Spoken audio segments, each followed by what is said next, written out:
Hey guys, what's up? Welcome back to my channel, Chem with Jax. I'm Jax the Chemist, and today's video is super special to me.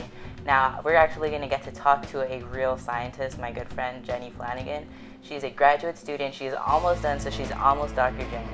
And I'm just so privileged to have gotten to interview her and talk to her and get to show you guys a little bit of what she's about. She is a physical chemist, and you will see and get to learn a lot about her today. And I just really hope you guys enjoy. Hi everyone, I'm here with Jenny, the chemist. But before we get started, every chemist needs a lab coat. Great. Alright, so who are you and what do you do? Hey, well Jax, thank you so much for having me. So like Jax said, my name is Jenny. I'm a chemistry student at the University of Texas at Austin. I'm a graduate student in my 5th year working on my PhD in physical chemistry. That is amazing. So we actually had the chance to follow Jenny around in the lab for a little bit and I got to bug her. So let's see what you do.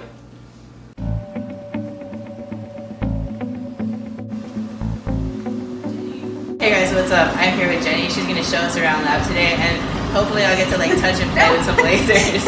Alright, let's get started. So on a typical day in the lab, I will come in and the first thing I do is turn on the laser, which is actually that big black box you see on the end of this table. Then once the laser's on, I need to check the power, make sure it hasn't dropped overnight or it's turned on correctly. And then once I've done that, I need to cool down the detector that we use. These actually operate at about negative 200 degrees Celsius. So I need to cool this down with liquid nitrogen before we can use it. And the final thing I do is I put in a new sample and start my experiments.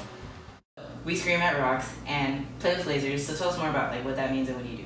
Cool, yeah. So I'm what's called a spectroscopist, and what that means is we study how molecules interact with light.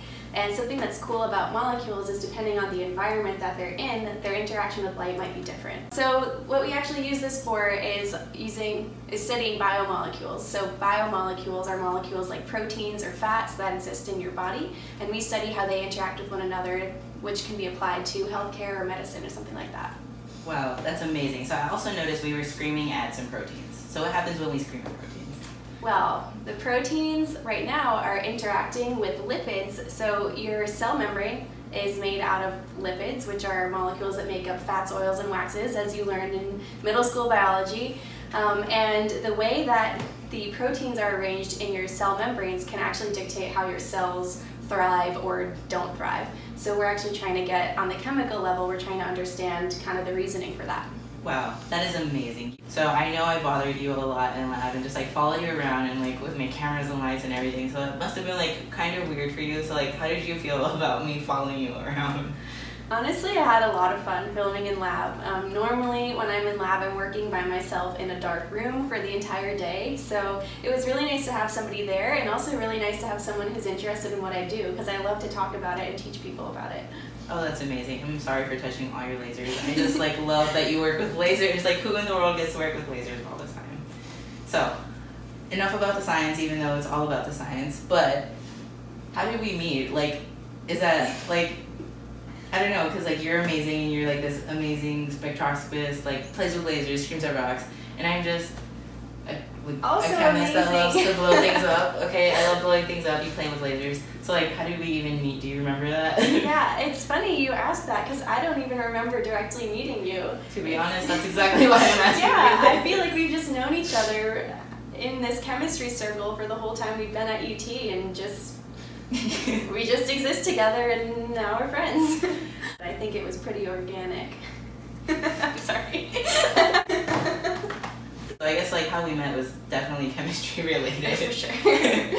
So we actually blew things up together for Dr. B a bunch of times and just ended up being friends out of it. Yeah. So a little bit more about you. Do you have any pets?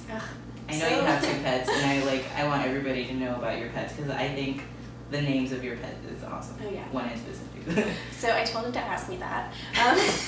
I have 2 cats. One is named Groot, like the tree in the Avengers movies, and one is named Bailey, actually after Miranda Bailey from Grey's Anatomy. Wait, I did not know that. Oh my god. Yeah, they have the same personality. Yeah, so you love them both for their names? Yes. Now, okay. I love Dr. Bailey. She's so amazing. I know, she's so little and bitchy. I know, she's such a star though. Just she gets shit cat. done. They're the only things I ever think about and talk about, and they're my absolute favorite critters on the planet.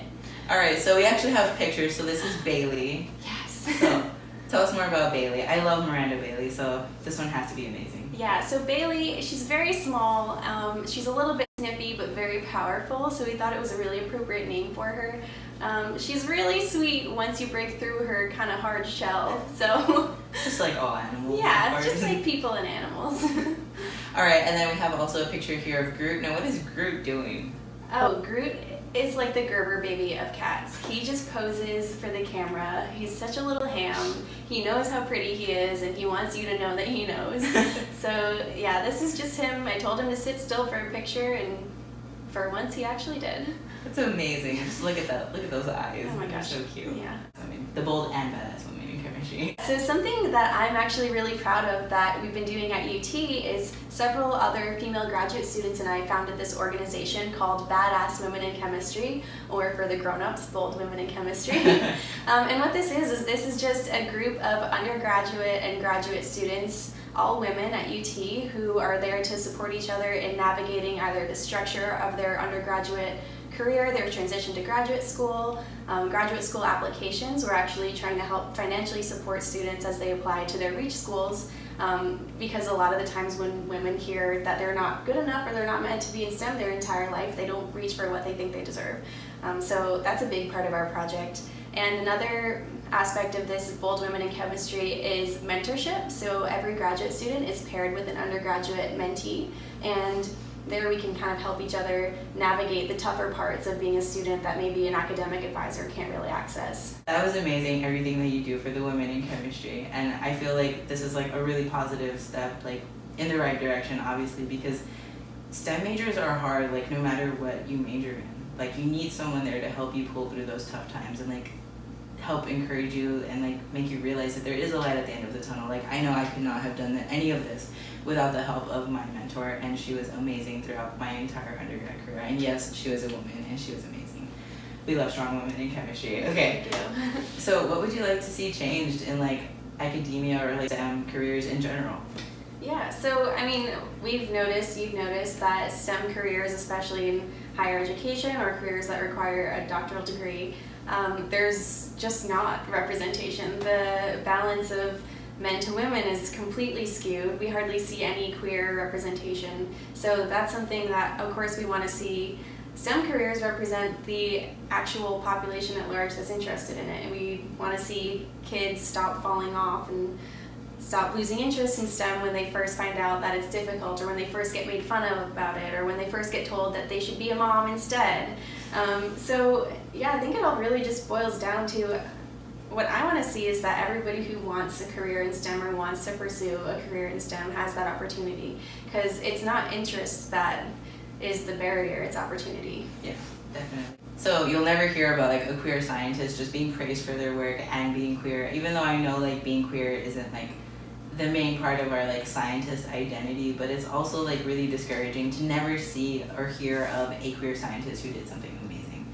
So like I don't know if you have any like opinions on that. Yeah, I totally agree with that, and I think what that kind of boils down to is we need to have queer role models, we need to have women, we need to have queer people, we need to have trans people, we need to have somebody that doesn't look like what our typical picture of a chemist is right now. So I think you're doing exactly what you should be doing and using this platform to encourage whoever's watching to also pursue chemistry if that's what they want to do. But I think by minimizing the identities of people or letting other people take credit for work that a minority person has done is not doing the next generation any favors. I think it's really important that we're represented, we're good role models, and we're encouraging the next group that comes in that they can do it too. You can be a scientist. Anybody can be a scientist.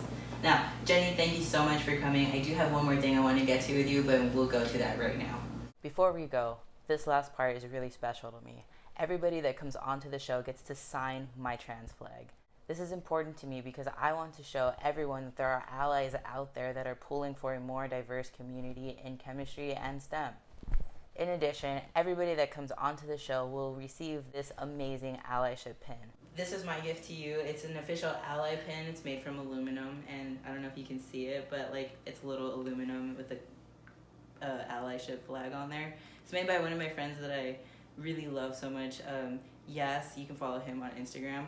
And queer chemistry is where we got this pin, and it's for you for being such an amazing guest and ally. And I also have one here, and that's where I got it. Thank you so much for like letting me ask you a bunch of questions and follow you in lab and scream at rocks. And that was awesome. So I'm really glad that you were here. Thank you so much for having me. This was really, really great. All right. Bye. Bye. Should take a picture of this for the. The more we do this, the more we get really comfortable and like starting to go like this, and I'm like, what do you mean it's not on?